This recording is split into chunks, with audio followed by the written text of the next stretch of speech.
Hi everyone, welcome to digital GK classes. तो देखिए, बिहार प्राथमिक शिक्षक भर्ती और ये ऑफिशियल अपडेट है। न्यूमाली में बिहार की गवर्नमेंट ने जो बीपीएससी का आपने देखा होगा पूरा नोटिफिकेशन आया है, उसमें एक एक चीज जो है क्लियरली बता दिया गया है। तो आज मैं आपको बताने वाली हूँ बिहार प्राथमिक शिक्षक भर्ती की मेरिट कैसे बनेगी, आपका फाइनल सिलेक्शन कैसे होगा, जो कि आपको पता है ऑफिशियल नोटिस में जो यहाँ पे मेंशन किया गया है उसी को मैंने यहाँ पर बहुत ही सिंपल लैंग्वेज में आप सभी को समझाने के लिए यहाँ पर नोट किया है, ताकि आपको समझ में आए कि बिहार प्राथमिक शिक्षक भर्ती में एक सीट लेने के लिए आपको कितने नंबर चाहिए।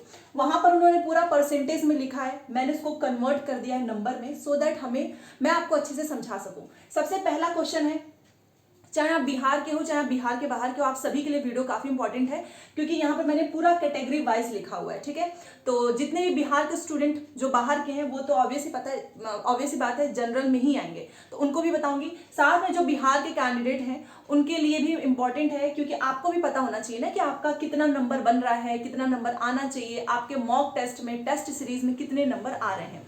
दूसरी तरफ सबसे बड़ा क्वेश्चन है कि इसकी मेरिट कैसे बनेगी।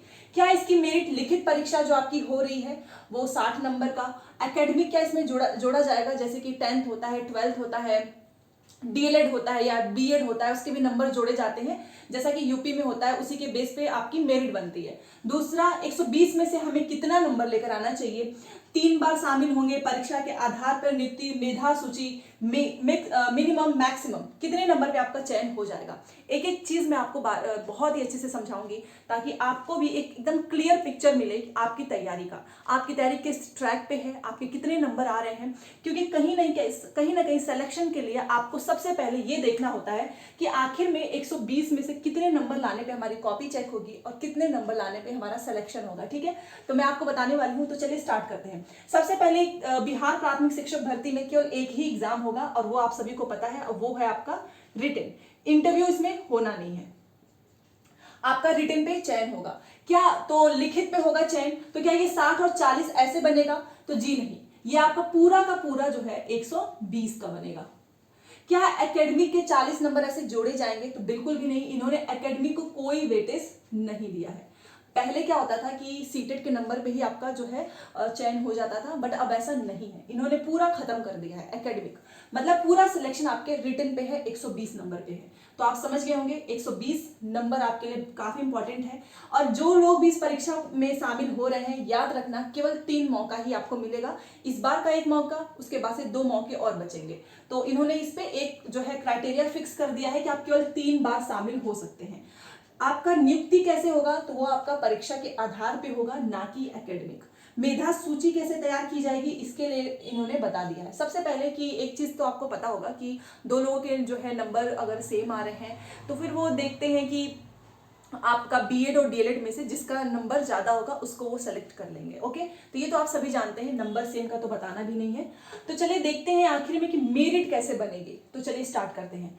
आपका पेपर 120 नंबर का है, तो आप सब सोचते होंगे ना कि इसमें कितना हम टारगेट करें, आखिर में हम कितना नंबर लेकर आए। तो बिहार के गवर्नमेंट के द्वारा सब कुछ यहाँ पर बता दिया गया है, वही मैं आपको बताने जा रही हूँ। सबसे पहले जनरल, चाहे आप बिहार के हैं चाहे आप बिहार के बाहर के हो, आप सभी जनरल में ही काउंट होंगे, आपको ही पता है। तो उसमें उन्होंने बताया है कि 40%, और यहाँ पे जो भी आपको परसेंटेज दिख रहा है ये बिहार के गवर्नमेंट ने बताया है। और जब आप 120 का 40% निकालेंगे तो आपका कितना आ जाएगा? 48 नंबर। मतलब 120 में से 48 नंबर लाना कंपल्सरी है। ये कंपल्सरी वर्ड मैंने क्यों बोला? क्योंकि ये आपका मिनिमम नंबर है। अगर 48 से आप 47 पे आ गए ना, तो आपकी कॉपी चेक नहीं होगी। एक होता है ना, जैसे कि सीटेट में आप जनरल से हैं तो 90 पे पास है, 90 से ऊपर कितना भी लेकर आओ अच्छी बात है, बट 90 के नीचे फेल माने जाएंगे। सेम एज इट इज इसमें है। अगर आप जनरल से हैं, जनरल और अदर स्टेट वाले भी इसी में आएंगे, चाहे आप मेल हो, फीमेल हो, एससी हो, एसटी हो, ईडब्ल्यूएस हो, चाहे कोई भी कैटेगरी से हैं आप सभी जनरल में आएंगे, क्योंकि आप बिहार में जाएंगे तो आपको आरक्षण नहीं मिलेगा। बाकी बिहार के भी बच्चे जनरल में ही है, तो आपको कितना लेकर आना है? 40%। ये आपका मिनिमम है, ये जो भी चीज है ना वो मिनिमम है। तो 40% 120 का हो गया 48 नंबर, मतलब 48 नंबर आप लेकर आओगे तो ही आपकी कॉपी चेक होगी। उसके बाद से अगर मान लीजिए कि इससे नंबर आपका कट ऑफ, बहुत सारे बच्चे होंगे जो 48 से भी ज्यादा लेकर आएंगे, तो सीट अगर रहेगी नहीं तो भी कोई मतलब नहीं है, आपका सिलेक्शन नहीं होगा। ये डिपेंड करेगा कि कितनी मेरिट आपकी जा रही है। अभी मैं आपको बताऊंगी कि आपको कितना इसमें टारगेट करना है। दूसरा, पिछड़ा वर्ग। जो बिहार के स्टूडेंट हैं जो कि पिछड़ा वर्ग से आते हैं उनका मिनिमम नंबर दिया है 36.5%। और अगर आप इसको नंबर में निकालो 120 का 36% कितना होगा, तो वो होगा आपका 43.80। इट मीन्स कि आपको 40 नंबर तो लेकर आना ही है, 44 नंबर, ठीक है, 44 नंबर आप लेकर आओगे तभी जाकर आपकी कॉपी चेक होगी। वहीं पर अत्यंत पिछड़ा वर्ग का वो है 34%। पिछड़ा वर्ग और अत्यंत पिछड़ा वर्ग दोनों के नंबर में डिफरेंस है, ध्यान दीजिएगा। अत्यंत पिछड़ा वर्ग का है 34%, और अगर इसका हम परसेंटेज नंबर में कन्वर्ट करेंगे तो 40.8 मतलब 41 नंबर, 41 नंबर लेकर आओगे तभी आपकी कॉपी चेक होगी, ठीक है। ये मिनिमम है, यहाँ पे आपका सिलेक्शन की श्योरिटी नहीं है। अब आप बात करते हैं अनुसूचित जाति, एससी, एसटी, फीमेल, और सारी फीमेल तो चाहे आप जनरल की हैं, ओबीसी की हैं, एससी, एसटी, ईडब्ल्यू, सभी को यहाँ पे आरक्षण मिलेगा। क्योंकि फीमेल में जैसे कि यूपी में होता है ना कि जनरल की फीमेल अलग होती है, एससी, एसटी की, ओबीसी की, यहाँ पे ऐसा नहीं, यहाँ पे सारी फीमेल को ही आरक्षण मिल रहा है।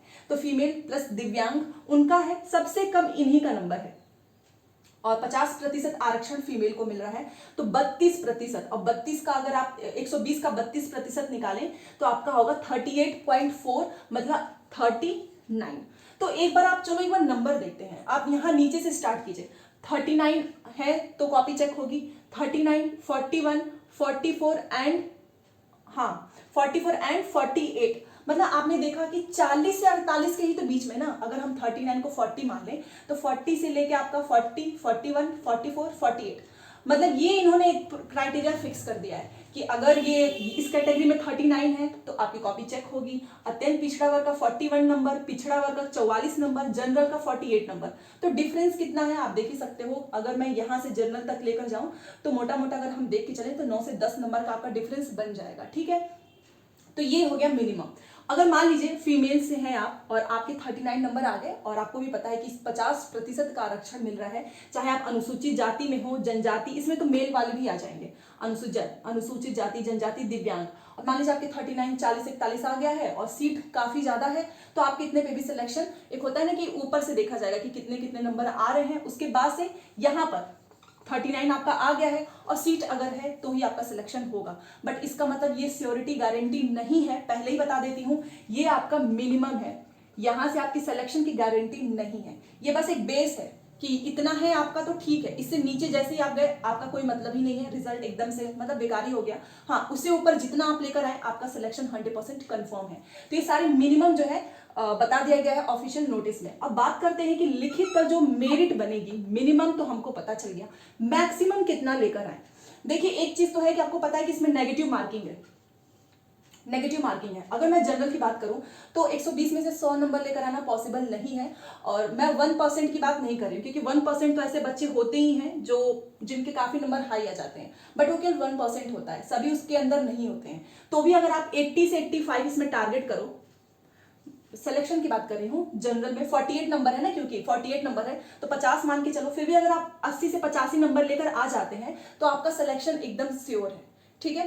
क्योंकि 100 नंबर लेकर आना अपने आप में बहुत बड़ी बात होगी, ऊपर से काफी डेप्थ में पूछेंगे और क्वेश्चन का लेवल भी देखना होगा, किस तरह का पेपर कितना टफ आ रहा है, कितना इजी आ रहा है, प्लस नेगेटिव मार्किंग लग गई है तो कट ऑफ बहुत ज्यादा नहीं आएगा। वहीं में पिछड़ा वर्ग मान लीजिए आपका 44 है, तो भी अगर आप अपना टारगेट हमेशा हाई रखिए, चाहे आप किसी भी कैटेगरी से हैं। अब मान लीजिए फीमेल को 39 नंबर पे हो रहा है, तो क्या वो 50 लेके चलेंगे टारगेट? नहीं, वो भी तो अपना 80-85 ही लेकर चलेंगे। तो जितने लोग भी ये वीडियो देख रहे हैं, आप ये मत सोचे कि मिनिमम कितना नंबर है, आप ये सोचे कि मैक्सिमम कितना आपको गेन करना है। तो मैं तो यही बोलूंगी कि 80 से 85, 90 इतना तो बच्चे लेकर आएंगे, बट 100 नंबर में 1% ही बच्चे रहते हैं, तो आप अपना टारगेट फिक्स कर लीजिए। हाँ, ये है कि अगर आप 80, 85, 90 लेकर आ रहे हैं तो आप चाहे किसी भी कैटेगरी से हैं, आपका सिलेक्शन हर हाल में होगा, ठीक है। ये एक मैक्सिमम नंबर है और ये मिनिमम नंबर है, तो मैंने आपको बता दिया है। और सिलेक्शन भी आपका इसी पे होगा। जो आपका रिटन एग्जाम हो रहा है ना 120 नंबर का, जिसमें नेगेटिव मार्किंग लगी है, लैंग्वेज वाला तो जस्ट एक आपका क्वालिफाइंग है 30 नंबर, वो एक आपका बस क्वालिफाइंग नेचर का एग्जाम है। बाकी सिलेक्शन 120 में से आप कितना लेकर आ रहे हो, तो मैक्सिमम की तो कोई सीमा ही नहीं है। जो जितना प्रैक्टिस करेगा, जितना पढ़ेगा, वो उसके हिसाब से नंबर लेकर आएगा। मिनिमम मैंने बता दिया है, मैक्सिमम डिसाइड करेगा आपका एग्जाम का जो लेवल है वो। बट एक नंबर मैंने आपको बता दिया है, 80 से 90 के बीच में अगर आप हैं तो आपका सिलेक्शन हर हाल में कंफर्म है, ठीक है।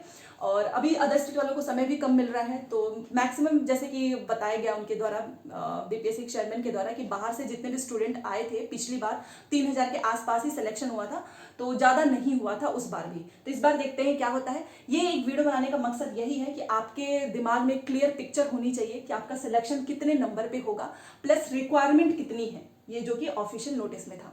तो आई होप आपको पसंद आया होगा। मिलते हैं नेक्स्ट क्लास में। Thanks for watching.